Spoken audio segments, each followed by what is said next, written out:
Juan Kapitulo 16. Ang mga bagay na ito'y aking sinalita sa inyo, upang kayo'y huwag mangatased.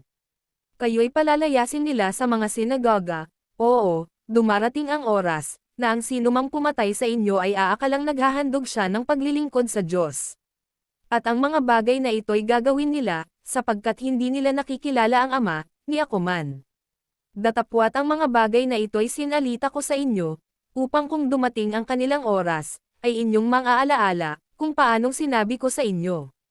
At ang mga bagay na ito'y hindi ko sinabi sa inyo buhat pa ng una, sapagkat ako'y sama sa inyo.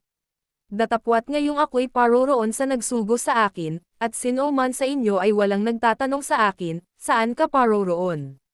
Ngunit sapagkat sinalita ko ang mga bagay na ito sa inyo, ay napuno ng kalumbayan ang inyong puso.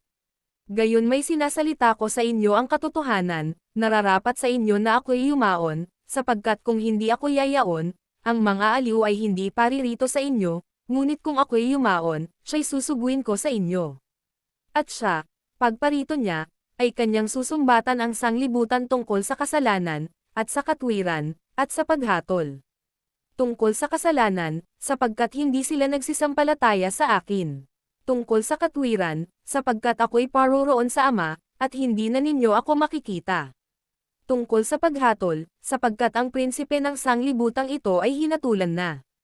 Mayroon pa akong maraming bagay na sa inyo ay sasabihin, ngunit ngayon ay hindi ninyo mangatitiis. Gayon may kung siya, ang espiritu ng katotohanan ay dumating, ay papatnubayan niya kayo sa buong katotohanan, sapagkat hindi siya magsasalita ng mula sa kanyang sarili, kundi ang anumang bagay na kanyang marinig, ang mga ito ang kanyang sasalitin, at kanyang ipahahayag sa inyo ang mga bagay na magsisidating.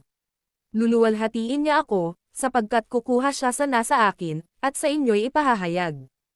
Ang lahat ng mga bagay na nasa Ama ay akin, kaya sinabi ko, na siya'y kukuha sa nasa akin, at sa inyo'y ipahahayag. Sandali na lamang, at ako'y hindi na ninyo makikita, at muling sandali pa, at ako'y inyong makikita. Ang ilan sa kanyang mga alagad nga ay nangagsamusapan, ano itong sinasabi niya sa atin, sandali na lamang, at ako'y hindi na ninyo makikita, at muling sandali pa, at ako'y inyong makikita, at, sapagkat ako'y paroroon sa Ama. Sinabi nga nila, ano nga itong sinasabi niya, sandali na lamang. Hindi namin nalalaman kung ano ang sinasabi niya. Natal astes ni Jesus na sa kanya'y ibig nilang itanong, at sa kanila'y sinabi niya, nang nagtatanungan kayo tungkol dito sa aking sinabi, sandali na lamang, at ako'y hindi na ninyo makikita, at muling sandali pa, at ako'y inyong makikita. Katotohanang sinasabi ko sa inyo, na kayo'y magsisiiyak at magsisipanaghoy, datapwat ang sanglibutan ay magagalak, kayo'y mga lulumbay, datapwat ang inyong kalumbayan ay magiging kagalakan. Ang babae pagka nangganganak ay nalulumbay, sapagkat dumating ang kanyang oras, ngunit pagkapanganak niya sa sanggol, ay hindi na niya nalaala ang hirap dahil sa kagalakan sa pagkapanganak sa isang tao sa sanglibutan. At kayo nga sa ngayon ay may kalumbayan, ngunit muli ko kayong makikita, at magagalik ang inyong puso, at walang makapag-aalis sa inyo ng inyong kagalakan. At sa araw na yaon ay hindi kayo magtatanong sa akin ng anumang tanong. Katotohanang sinasabi ko sa inyo, kung kayo'y hihingi ng anuman sa Ama, ay ibibigay niya sa inyo sa aking pangalan. Hanggang ngayon wala pa kayong hinihinging anuman sa pangalan ko, kayo'y magsihingi, at kayo'y tatanggap, upang malubos ang inyong kagalakan.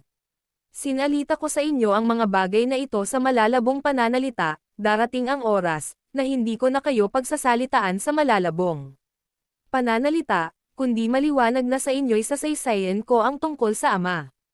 Sa araw na yao'y magsisihingi kayo sa aking pangalan, at sa inyo'y hindi ko sinasabi, na kayo'y idadalangin ko sa Ama.